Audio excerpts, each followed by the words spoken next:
There has been so much hype surrounding the LEGO Paul Walker GTR. I haven't seen a LEGO set fly off the shelf so fast in quite some time. There's a lot going on with this set, so let's take a look. Ayo, what's going on everybody? It's your boy Grandmaster Bricks, back with another review video. Welcome back to the channel, hope you're having a fantastic day. If you're new here, I try to make these videos for LEGO collectors, mock builders, and brick resellers alike. If you're trying to make an educated buying decision on the set, or if you just want to kick back and watch a review video. We're going to start off with some numbers and analytics, and then I'm going to give my review and overall thoughts at the end. Set number 76917. The name is kind of a mouthful. Too Fast, Too Furious, Nissan Skyline GTR R34. The age is rated for 9 and up. The theme is part of Speed Champions, and the sub-theme is Nissan, just Nissan. The designers of the set, or some of the designers included in the set publicly, is the Speed Champions design manager Christopher Stamp, and then the model design master and the judge of the LEGO Masters Denmark, Soren. It was released on January 1st, 2023, and I would imagine this is going to be about a 2-year life cycle like most Speed Champion sets. The availability has been savage since release. I actually ordered the set myself on release day, ordered it that night, went to bed, woke up, it was back ordered, and my particular order was waiting for stock, so I had to wait a couple weeks until my set actually shipped out, even though I did place the order immediately when it went live on the website. Pretty interesting, I had never experienced that before. The piece count is 319 pieces and retails for $25. So if you break that down price per piece, it's about 8 cents. So for a licensed hype set, 8 cents is a pretty good deal. Then, when looking at the part out value though, it's interesting. It says, BrickLink says it's anywhere from $90 to $100 on part out value. So whether you were to break this set down and sell the pieces, or in the future, if you didn't buy the set sealed, it retired, and you just wanted to part it together, you could expect to pay at least $90 to $100. And that's also not including 3 elements that don't have average prices yet. And I double checked. There are no outliers of like a crazy $30 piece. The most expensive element is the actual Paul Walker minifig for like $10. Some of the printed elements that are new are about $1, $1.50, but nothing in this set is crazy high price. It just accumulates to a lot of part out value, which I found was interesting. Part usage, there was a lot of light bluish gray, which is good for city building and ships and Star Wars and lots of things, so that makes it somewhat usable in a lot of aspects in that regard. Does have few extra pieces like most LEGO sets. Has a sticker sheet and also has printed elements inside of the set, so it's a little bit of a trade-off. Then we have the one minifigure. The build has 2 bags, and the instruction booklet has 104 pages with 108 steps. That wraps up most of the numbers and analytics side of things. Now we'll get to the review and my thoughts. And starting off with my initial thoughts when I first saw this set get released, I was extremely excited.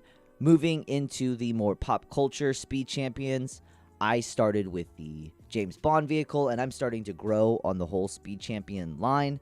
If they continue to do popular vehicles like this, I really do appreciate it. It does excite my imagination. The age for the 9+ makes it so they don't try to appeal to a adult demographic, and they don't have to do the 18 and up in the dark black box. And so the box art does give it the whole aesthetic, and it puts you in the mood when you look at it. The lighting, the background, the street view, so I really do like that. The building experience was great. I'm starting to get more familiar with the Speed Champions line and getting to have a feel for road vehicles, because I'm not usually a vehicle person. Some of the details, looking at the front of the car, it really does match the source material. If you look at the actual GTR that it's modeled after, the front and the rear really hit it hard. I think the similarities, the body lines are achieved really well. From the side profile, maybe a little bit less so, but overall it really does hit the mark. I wouldn't change anything personally. I don't have any kind of hard issues with the set, but I will say for some reason there is some blue tiling, some blue plates underneath, some trans blue plates. I know they are to signify kind of like LEDs underneath the car, but I don't understand why they just didn't go all the way around. There's only just a small section, so I thought that was interesting, kind of weird. I know there's a lot of cool things. The NOS bottle inside of it I think is hilarious. What kind of mimics the roll cage in the back, I like that. Also somewhat of a play feature with the whole spoiler. It's able to be adjusted, so the faster you go, you could kick it into different angles, so I really do like that. The stickers were the only part that I really did have a hard time with.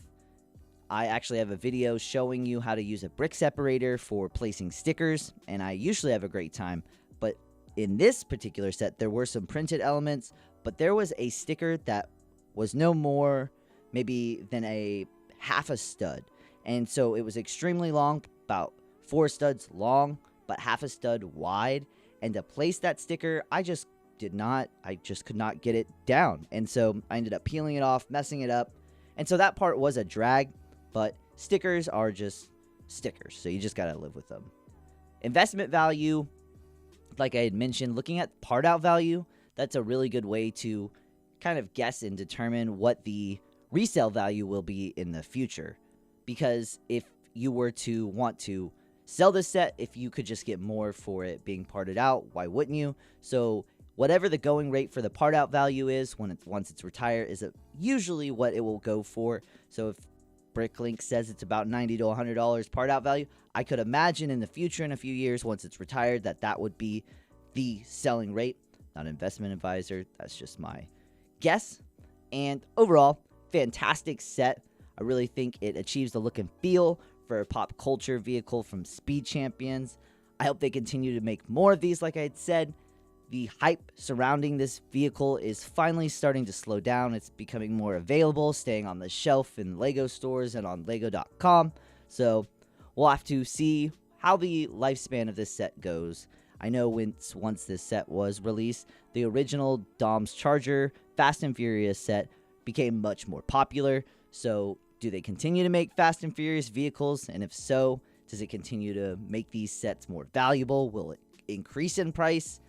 Who knows? The last thing to point out in this review before we go is the rebrickables available for this set. Like most Speed Champions, people have a lot of creative ideas for the chassis and how to rework the vehicle.